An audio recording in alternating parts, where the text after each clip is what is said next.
जय श्री कृष्णा। प्रिय दर्शकों, आप सभी का स्वागत है हमारे इस YouTube चैनल पर। दर्शकों, जब हम बात ग्रहों की करते हैं, ग्रहों के सिद्धांत की करते हैं, ग्रहों के प्रभाव की करते हैं, तो अक्सर आप लोगों ने बस यही सुना होगा कि आपका राहु, आपका बृहस्पति, आपका शनि। लेकिन क्या वास्तव में इनका हमारे जीवन पर इतना बड़ा प्रभाव होता है? क्या और कोई तरीका है जानने का जिससे हम ये समझ सके कि वास्तव में ग्रहों का प्रभाव हमारे जीवन पर इतना बड़ा होता है? किस तरह से ग्रह हमारे जीवन को प्रभावित करते हैं? तो यदि ये बात आपको समझनी है तो आज का वीडियो आप अंत तक जरूर देखना। दर्शकों, आपको जानकर आश्चर्य भी होगा कि हर ग्रह का अपना एक परिक्रमा पथ है और उसका एक समय भी है। हर ग्रह का परिक्रमा पथ अलग है क्योंकि उसकी सूर्य से दूरी भी अलग है। और जब वो पृथ्वी के साथ में सूर्य के चक्कर लगा रहा होता है तो पृथ्वी के साथ बाकी के ग्रहों का एक कॉम्बिनेशन क्रिएट होता है। इसे ही हम ग्रहों की बदलती हुई परिस्थिति कहते हैं और यही से ज्योतिष सिद्धांत की शुरुआत होती है। ऐसे में दर्शकों, सबसे जल्दी अगर कोई कॉम्बिनेशन क्रिएट करता है पृथ्वी के साथ तो वो है चंद्रमा। 2.25 दिन के अंदर वो अपना राशि परिवर्तन करता है। ऐसे में चंद्रमा को मन का कारक कहा गया, इसीलिए चंद्रमा हमारे मन को रिप्रेजेंट करता है। क्यों करता है? क्योंकि जैसे चंद्रमा तेज गति से परिवर्तित होता है वैसे ही हमारा मन भी बहुत तेज गति से परिवर्तित होता है। यानी कि चंद्रमा का प्रभाव कभी भी आपके जीवन में 2-2.25 दिन से ज्यादा नहीं रहेगा। इसीलिए जब हमारा मन खराब होता है तो हम कहते हैं कोई बात नहीं, 1-2 दिन में सब ठीक हो जाएगा। यानी कि चंद्रमा की स्थिति जैसे ही बदलेगी, राशि परिवर्तन होगा, परिस्थितियां ठीक होंगी। सूर्य का राशि परिवर्तन अगर हम बात करें तो 1 माह में होता है। इसीलिए कई बार हम कहते हैं कोई बड़ी परिस्थिति होती है तो हम कहते हैं कोई बात नहीं, अगले महीने देखेंगे। यानी कि ये परिस्थिति केवल इस माह के लिए है, अगले महीने ठीक हो जाएगी। जैसे हमारी सैलरी, किराया या किसी भी और तरह के ऐसे लेन देन जो 1 महीने के टेन्योर पे होते हैं, ये सूर्य सिद्धांत के आधार पर उनका कार्यकाल 1 माह का निर्धारित है क्योंकि गणना उसी तरह से की गई है। यानी हमारा 1 माह है, 1 महीने मेहनत करेंगे, हमें अपनी सैलरी मिलेगी। तो 1 महीने की जो कैलकुलेशन है ये सूर्य के 1 माह के एक राशि के परिवर्तन के आधार पर है। और इसीलिए कुछ समस्याएं हमारे जीवन में ऐसी होती हैं जिनके बारे में हम कहते हैं कि अगले महीने सब ठीक हो जाएगा। यानी कि उस समय का संबंध कहीं ना कहीं सूर्य से होता है। अब यदि हम उसके बाद बात करें बृहस्पति की, तो बृहस्पति 12 वर्षों के अंदर अपना पूरा एक चक्कर लगाता है। इसीलिए जब हम 12 साल के टेन्योर को देखेंगे तो आप देखेंगे कि 12 साल तक का समय, बाल्यकाल का समय अलग होता है। हमारी सोच अलग होती है, हमारी बुद्धि, हमारा ज्ञान अलग होता है। 12 से 24 वर्ष के बीच में जो हमारा ज्ञान होता है, हमारी बुद्धि होती है, हमारा विवेक होता है, उसका पैरामीटर अलग होता है। 24 से 36 वर्ष के बीच में वो एक अलग दायरा होता है हमारे जीवन का।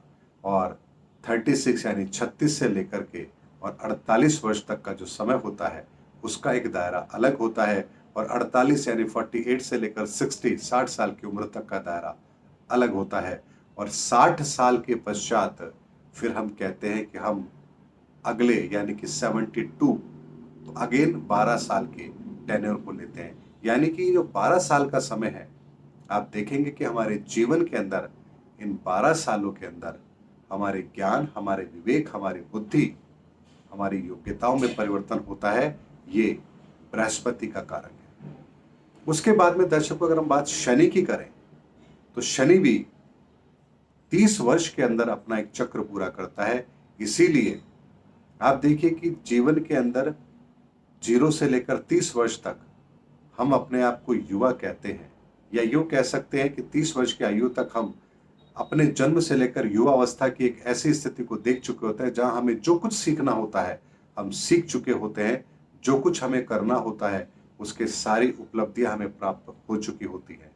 फिर 30 से लेकर के 60 वर्ष की आयु का जो समय होता है वो हमारी जिम्मेदारियों का होता है। यानी कि 30 वर्ष से पूर्व का समय और 30 वर्ष से लेकर अगले 60 साल तक का समय, ये दोनों हमें जीवन के दो वो कालखंड देते हैं जिनका अनुभव बिल्कुल अलग अलग होता है।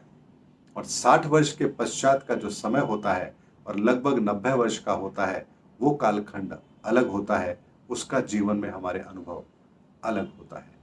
इस चीज को हमारे जीवन के अंदर अगर कोई कंट्रोल करता है तो वो शनि करता है। ठीक इसी तरह से आप देखेंगे कि मंगल भी अपना राशि परिवर्तन करता है, लगभग 45 दिन वो एक राशि में रहता है। और ऐसे में आप देखेंगे कि इसका भी जो एक वर्ष का समय है, लगभग जो बनता है 1.5 वर्ष के आसपास का, इस 1.5 वर्ष के अंदर भी मंगल के कारण से हमारे जीवन में कई परिवर्तन आते हैं। यानी कि आपका उत्साह साल 1.5 साल का रहता है, उसके बाद आपकी परिस्थितियां भी बदलती है। यानी कि हमारे कौशल, हमारे ज्ञान, हमारे सामर्थ्य के अंदर भी हर साल 1.5 साल के अंदर यानी 1.5 वर्ष के पश्चात एक परिवर्तन आता है। हमारी शारीरिक क्षमताओं के अंदर परिवर्तन आता है, ये मंगल की देन होती है। यानी कि जितने भी ग्रह हैं, इनका जो समय अवधि होती है, इस अवधि का हमारे जीवन पर उस ग्रह से संबंधित प्रभाव के अंदर आप एक परिवर्तन जरूर देखेंगे। यानी कि हर ग्रह का अपना एक तरीका है, अपने कुछ सिद्धांत हैं, अपने कुछ विशेषता हैं, और उन विशेषताओं को जब आप कंसोलिडेट करेंगे उस पर्टिकुलर अपने जीवन के खंड के अंदर, उस काल खंड के अंदर, उस समय अवधि के अंदर, तो आप देखेंगे कि आपको उस ग्रह के एक अपने पूरे परिक्रमा पथ के आधार पर जो परिवर्तन उसने आपके जीवन में दिए हैं, वो वैसे के वैसे अगले टेन्योर के अंदर नहीं होते हैं। जैसा मैंने आपको बताया, 1 से लेकर के 12 वर्ष की आयु का ज्ञान 12 से 24 में काम नहीं आता, 12 से 24 के बीच का अनुभव 24 से 36 में काम में नहीं आता, और 36 से लेकर के और 48 का जो अनुभव होता है वो आपके बुढ़ापे में काम में नहीं आता है। यानी कि आपका ज्ञान, बृहस्पति का एक चक्कर आपके विवेक, आपके ज्ञान के अंदर बढ़ोतरी करता है, और पुरानी चीजें आपको छोड़नी होती है और नया सृजन आपको अपने अंदर करना होता है। यही प्रकृति का सिद्धांत है और यही एस्ट्रोलॉजी है। इसे ही आप अपने जीवन में घटित होता हुआ पाते हैं। इसीलिए बियॉन्ड द लिमिट जाकर के किसी चीज को देखिए कि कौन सी चीज कहां से काम करती है, तो आप पाएंगे कि उसके मूल में इतने बड़े सिद्धांत हैं जो आपके पूरे जीवन को कंट्रोल करते हैं।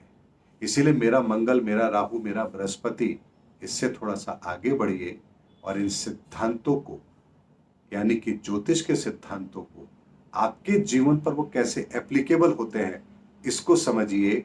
ये है आधुनिक ज्योतिष ज्ञान, जिसकी जरूरत आपको अब आने वाले समय में जरूर पड़ेगी। इसीलिए पुराने शास्त्रों को पढ़िए, उन सूत्रों को समझिए और उनको अपने जीवन पर कैसे एप्लीकेबल करना है और नए ज्योतिष सिद्धांत कैसे प्रतिपादित करने हैं, इसके ऊपर रिसर्च अवश्य कीजिए। तभी हम आने वाले समय के अंदर हमारी युवा पीढ़ी को एक ज्योतिष का वो रिसर्च ज्ञान दे पाएंगे जो वर्तमान में प्रासंगिक होगा और जिसका फायदा उन्हें बहुतायत में मिलेगा। उम्मीद करता हूं दर्शकों, मेरा वीडियो आपको अच्छा लगा होगा। अगले वीडियो में आपसे फिर भेंट होगी, तब तक हमारे चैनल पर बने रहिए। जय हिंद, जय भारत।